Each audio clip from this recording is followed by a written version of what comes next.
على سنتي فقد أحبني ومن أحبني كان معي في الجنة. وأيضا قال الرسول صلى الله عليه وسلم المرء مع من أحب. Alhamdulillah, pertama-tama kita bersyukur kepada Allah Subhanahu wa Ta'ala yang mana pada malam hari ini kita diberikan taufik hidayah oleh Allah sehingga kita bisa berkumpul di tempat ini, kita bisa berkumpul di rumah ini tidak lain yaitu ta'ziman, rasa pengagungan di dalam diri kita atas kelahirannya baginda Nabi besar Muhammad sallallahu alaihi wasallam. Semoga kita minta kepada Allah sebagaimana Allah Subhanahu wa Ta'ala mengumpulkan kita di tempat ini untuk ta'zim dengan maulid baginda Rasul sallallahu alaihi wasallam. Semoga Allah Subhanahu wa Ta'ala pun kelak yaumul qiyamah mengumpulkan kita bersama baginda Nabi besar Muhammad sallallahu alaihi wasallam. Amin ya rabbal alamin. Salawat serta salam selalu kita curahkan kepada baginda kita Nabi besar Muhammad sallallahu alaihi wasallam. Juga tak lupa kepada keluarganya dan para sahabat-sahabatnya. Pertama-tama yang kita hormati, yang kita muliakan, para kiai, para kesepuhan yang ada di depan kita ini, semoga kita minta kepada Allah Subhanahu wa Ta'ala agar Allah berikan ilmu yang bermanfaat, diberikan panjang umur oleh Allah Subhanahu wa Ta'ala, dan diberikan oleh Allah Subhanahu wa Ta'ala husnul khatimah indal maut. Amin ya rabbal alamin. Juga tak lupa kepada sahibul bait yaitu wak kita sendiri, semoga keluarga beliau diberikan kesehatan oleh Allah, diberikan kemudahan oleh Allah Subhanahu wa Ta'ala, dan anak-anaknya, cucu-cucunya diberikan ilmu yang bermanfaat oleh Allah Subhanahu wa Ta'ala. Amin ya rabbal alamin. Lalu tak lupa yang hadir dari bapak-bapak atau ibu-ibu yang ada di sini, kita mintakan kepada Allah Subhanahu wa Ta'ala semoga diberikan kesehatan oleh Allah, panjang umur, diberikan kemudahan urusannya oleh Allah Subhanahu wa Ta'ala, diberikan keberkahan di dalam keluarganya, istrinya, anaknya, suaminya, dan diberikan keberkahan oleh Allah Subhanahu wa Ta'ala di dalam umurnya. Amin ya rabbal alamin. Ma'asyiral muslimin rahimakumullah. Untuk bahasa Sunda ngadadak. Jadi tiba-tiba buat suruh mau entah. Tapi kita lihatkan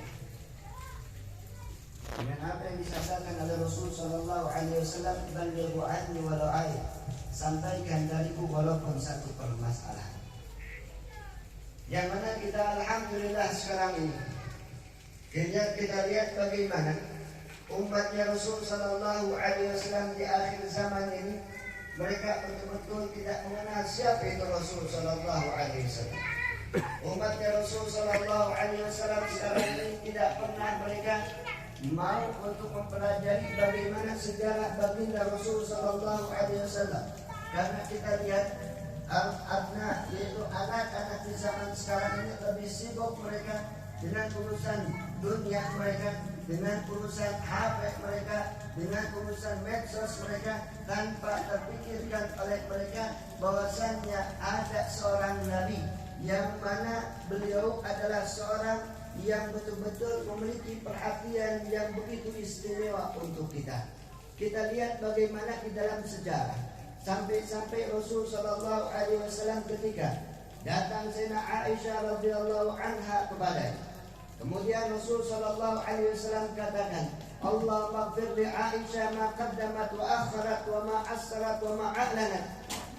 Apa yang dikatakan oleh Sayyidah Aisyah di dalam apa yang dikatakan oleh Rasul sallallahu alaihi wasallam di dalam ucapannya ketika beliau melihat Sayyidah Aisyah radhiyallahu anha. Rasul sallallahu alaihi wasallam katakan, Allahumma ya Allah, ampunilah dosa-dosa Sayyidah Aisyah, ma qaddamat yang telah dia lakukan, wa ma akharat dan yang akan dia lakukan, wa ma asrarat dan yang dia lakukan secara sembunyi-sembunyi, wa ma a'lanat dan yang dia lakukan dengan terang-terangan. Kemudian Rasul sallallahu alaihi wasallam katakan, ya Aisyah, afarihti? Wahai Aisyah, apakah kau gembira? Kemudian Sayyidah Aisyah katakan, wa kaifa la nafrah ya Rasulullah? Bagaimana kami tidak senang ya Rasulullah, sedangkan engkau adalah seorang nabi yang kalau bukan karenamu tidak akan pernah diciptakan alam semesta ini, yang mana kalau bukan karenamu tidak akan pernah diciptakan surga, yang mana kalau bukan karenamu tidak akan pernah diciptakan api neraka. Kemudian dengar apa yang dikatakan oleh baginda kita Nabi besar Muhammad sallallahu alaihi wasallam. Ya Aisyah, wahai Aisyah, ilami, ketahuilah olehmu, hadza du'ai li ummati kulla lailah, ini adalah doaku untuk umatku setiap malamnya. Alhamdulillah.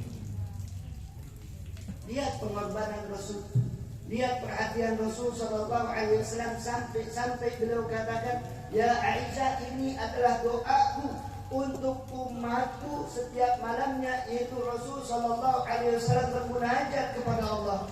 Saya mengatakan, Allahumma ighfir, ya Allah ampuni dosa-dosa umatku, maqaddamat yang telah dia lakukan, wa ma asrat dan wa ma akhirat dan yang telah dia lakukan, wa ma a'lanat dan apa yang telah dia lakukan dengan terang-terangan, wa ma asrat dan apa yang telah dia lakukan dengan sembunyi-sembunyi.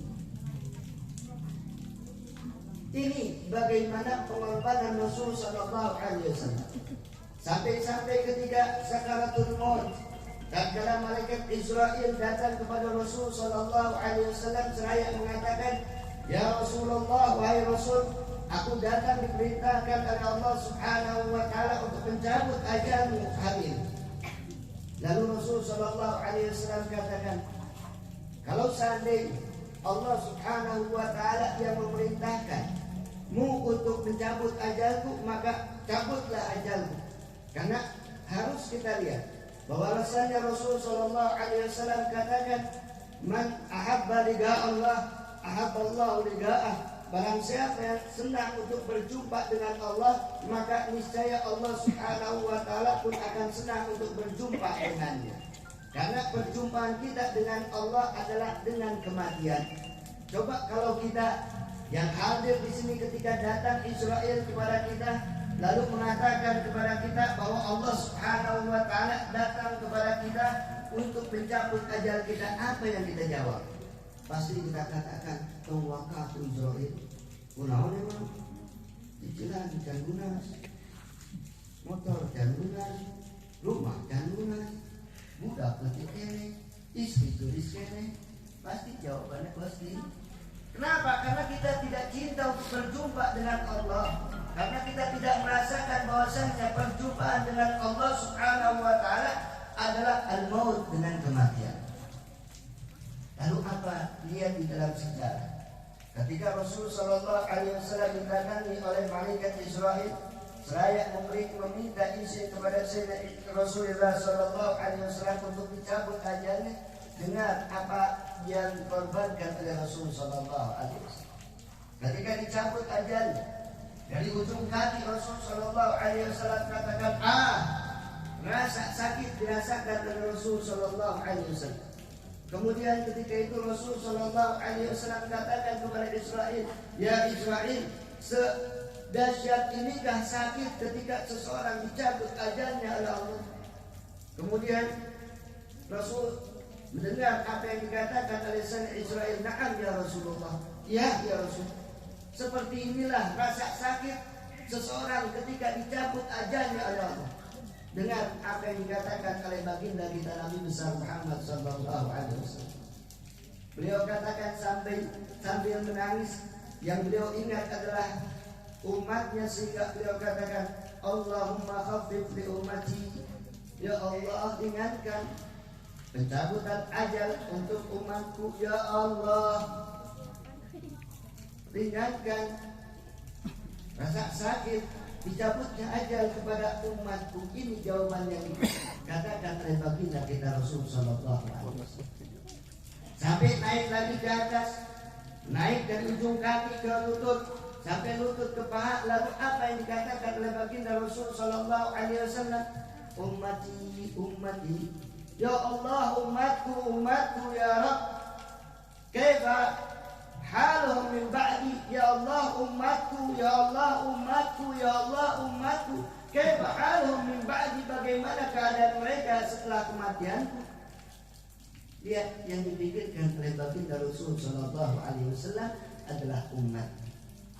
Sampai-sampai sakaratul maut sudah sampai ke hulqum, Rasul sallallahu alaihi wasallam katakan, ummati, ummati, ummati, umatku ya Rabb, umatku ya Allah, umatku ya Allah.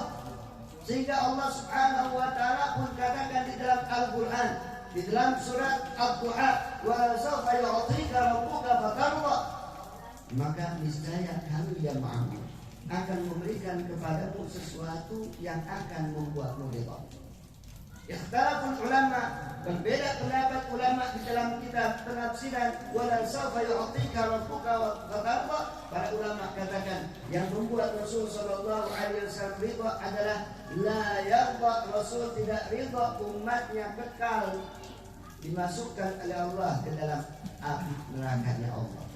Makanya Nabi sallallahu alaihi wasallam katakan, la yadkhulun nar man kana fi qalbihi mithqala dzarratin min la ilaha illallah. Tidak akan pernah masuk ke dalam api nerakanya Allah orang-orang yang ada di dalam hatinya kecil sedikit debu daripada keimanan la ilaha illallah, tidak ada Tuhan selain Allah. Lalu setelah kita tahu bagaimana pengorbanan Rasul sallallahu alaihi wasallam kepada kita, tidakkah kita mau menjadikan Rasul sallallahu alaihi wasallam sebagai panutan di dalam kehidupan kita? Anak-anak yang masih muda, anak-anak yang masih ABG, ya, bapak-bapak yang sudah agak tua, baik itu pedagang, baik itu orang-orang aparatur pemerintah, dengar apa yang dikatakan oleh Allah Subhanahu wa taala, laqad kana lakum fi Rasulillahi uswatun hasanah. Sungguh telah datang di dalam diri Rasul sallallahu alaihi wasallam uswatun hasanatun, yaitu contoh yang paling baik. Allah Subhanahu wa taala sudah menaskan di dalam Al-Qur'an. Lihat, ketika kita anak-anak kecil ini menjadikan Rasul sebagai contoh untuk kita lihat bagaimana Qabla bi'tsah, sebelum Rasul sallallahu alaihi wasallam diutus oleh Allah Subhanahu wa taala, terkenal di kota Mekah anna Muhammadun, bahwasannya Nabi Muhammad sallallahu alaihi wasallam, anna Muhammadan shadiqun, bahwa Nabi Muhammad adalah orang yang paling jujur. Wa anna Muhammadan aminun, dan bahwasanya Nabi Muhammad adalah orang yang pegang amanah.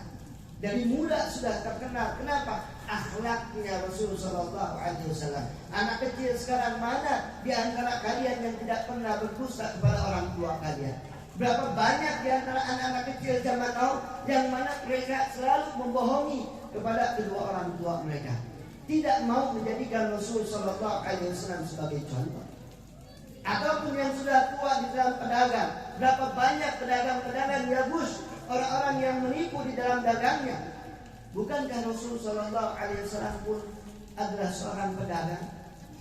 Sampai Sayyidah Khadijah ketika melihat bagaimana ya akhlak yang dimiliki oleh Rasul sallallahu alaihi wasallam, dipanggil oleh Rasul, diperintahkan Sayyidina Rasul sallallahu alaihi wasallam untuk berjualan, membawa barangnya dari kota Mekah ke negeri Syam.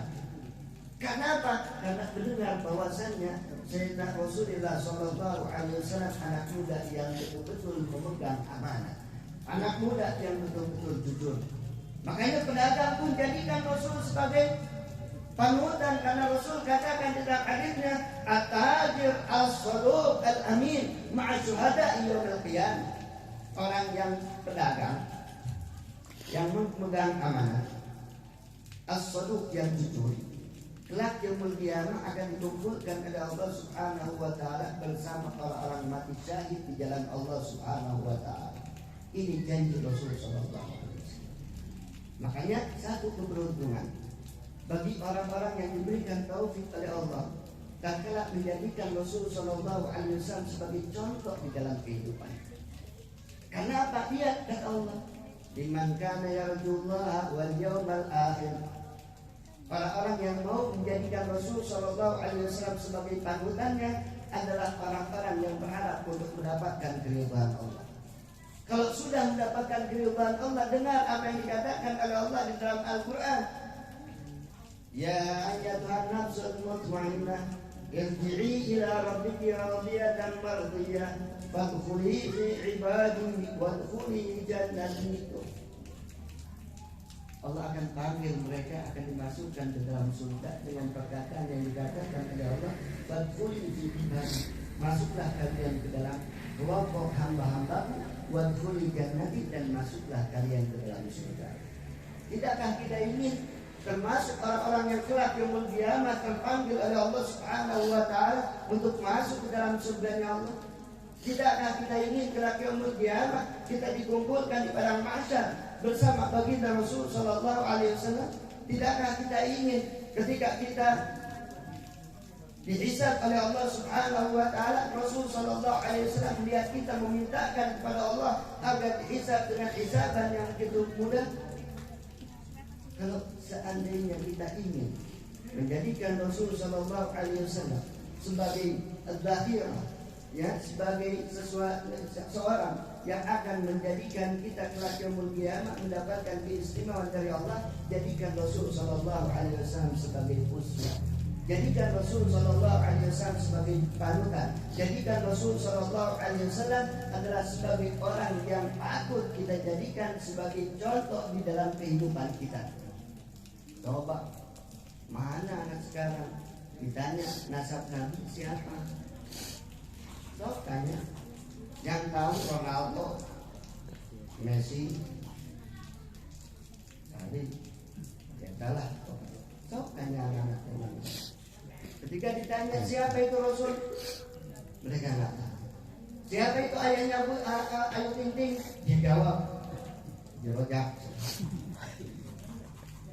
Nah ini dia keterlambatan umat Nabi Sallallahu Alaihi Wasallam. Makanya saya nggak mau panjang-panjang karena, ya kan, kesian dari tadi sudah ya kehujanan lah.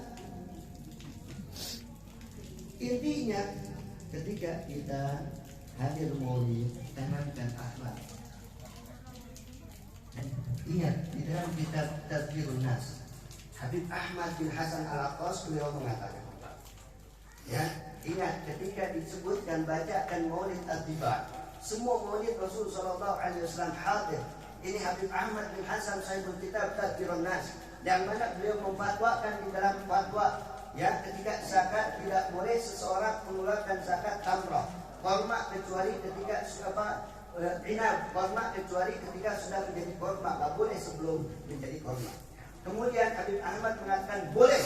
Ditanya, ya Habib, ini pendapat mazhab Imam Syafi'i menyatakan tidak diperbolehkan. Apa jawaban beliau? Hum rijal wa nahnu rijal. Mereka ulama, aku pun ulama. Nah, beliau katakan bahwa ketika membaca maulid Rasul sallallahu alaihi wasallam, bahwa Rasul sallallahu alaihi wasallam akan hadir bersama kita. Illa kecuali maulid Al-Tibai Syekh Abdul Rahman bin Ali Al-Tibai Zabir yang ada di negeri Yaman. Kecuali maulid Tiba anna Rasulullah, bahwasanya Rasul sallallahu alaihi wasallam hadir dari awal sampai akhir. Makanya ada di dalam baca. Ya, sampai ya para ulama katakan barang siapa yang ngobrol ketika dibacakan maulid Rasul sallallahu alaihi wasallam, khususnya maulid Tiba, khusyuk, aku takutkan dia meninggal dalam keadaan su'ul khatimah. Makanya jangan anggap maulid itu biasa, tapi maulid itu luar biasa. Nah, ini akhir, ya. Karena kalau kita mau cerita maulid Rasul, saya balikin lagi ke bapak-bapak. Mau nggak Pak 3 jam Pak? Pak, tombolnya nundukkan. Itu apa? Itu asum. Mau nggak 3 jam?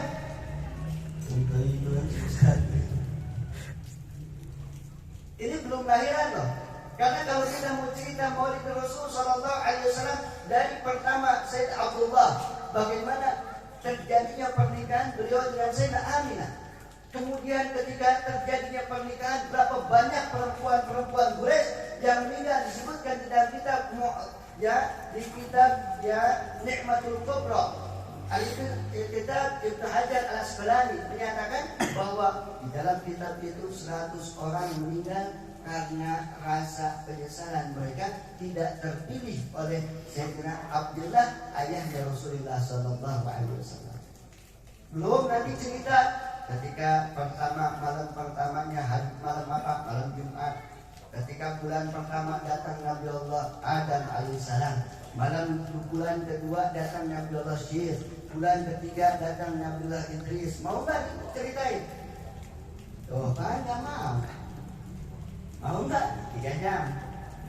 Nanti beres itu hari kelahirannya. Ketika lahir, ya kan? Bagaimana keadaan Rasul Sallallahu Alaihi Wasallam tatkala mereka lahir? Beliau lahir. Makanya Sayyidina Hasan bin Thabit beliau katakan, ya, wa ahsanu minka ma taradatu aini wa ajmalu minka lam tarid nisa'u. Ngerti nggak Pak? Mangguk-mangguknya. Oh ngerti, ya kan? Kalau diterjemahkan, ya. Dia apa yang dikatakan oleh Sayyidina Hasan bin Thabit, wa ahsanu minka, orang yang paling baik darimu, yang paling ganteng darimu. Lam taradatu aini, tidak pernah aku lihat dengan mata.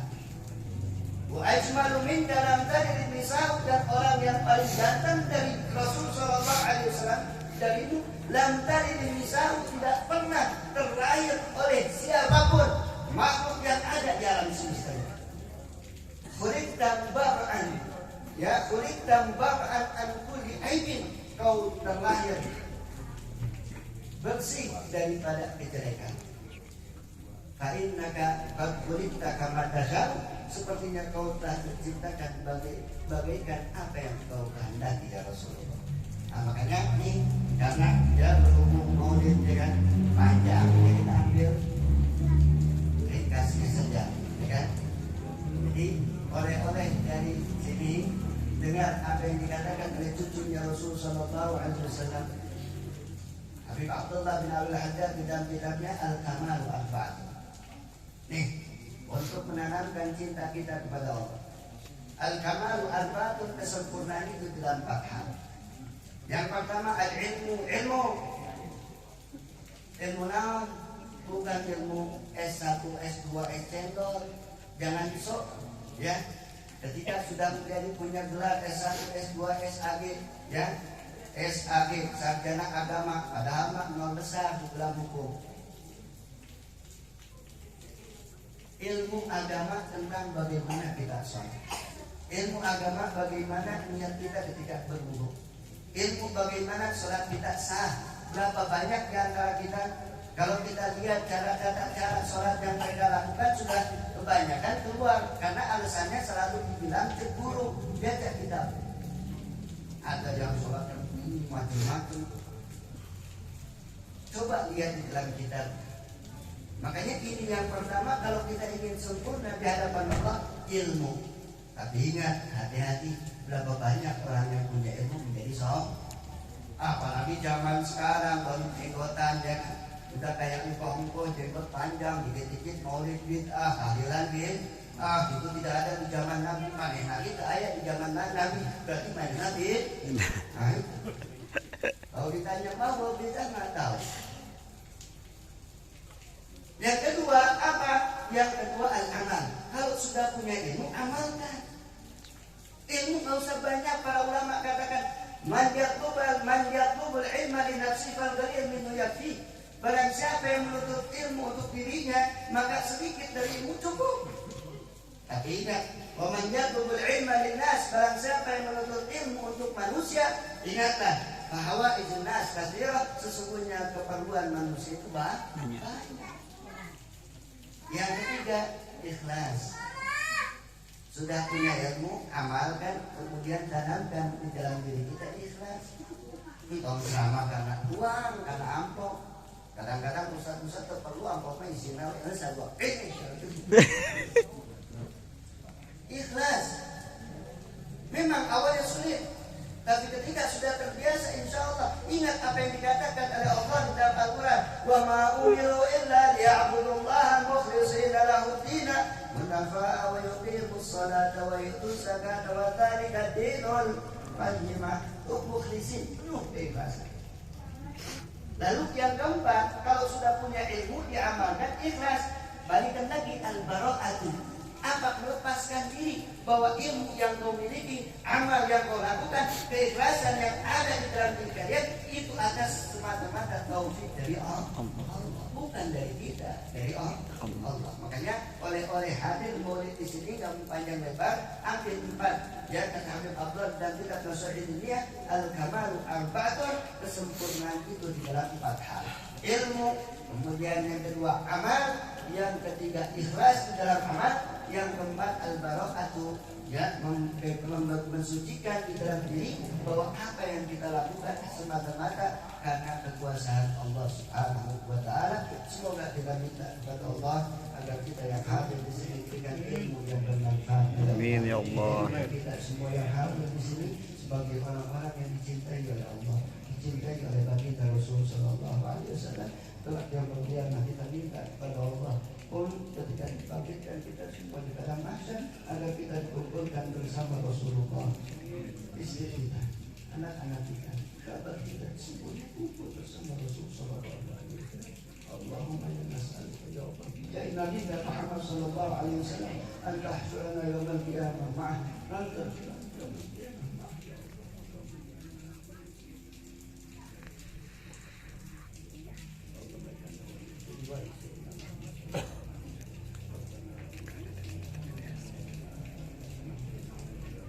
Sallallahu ala sayyidina Muhammadin wa ala alihi wa sahbihi wasallam. Alhamdulillah rabbil alamin. Mungkin hanya ini yang bisa kami sampaikan. Ya, sebelumnya mohon maaf jika ada kalimat-kalimat yang kurang berkenan dalam hati. Ya, kemudian saya selalu memohon dari semua yang hadir di sini doa, itu minta doa dari antum semua. Ya, semoga kita diberikan kesehatan oleh Allah. Amin. Semoga diberikan manfaat oleh Allah Subhanahu wa taala. Amin. Dan satu lagi ya minta doa dari yang hadir sekalian. Karena hari besok atau Selasa ini ya istri kita mau melahirkan, doakan Amin. beliau diberikan kesehatan panjang umur. Amin. Dan kita diselamatkan di dalam kelahiran. Amin ya rabbal alamin.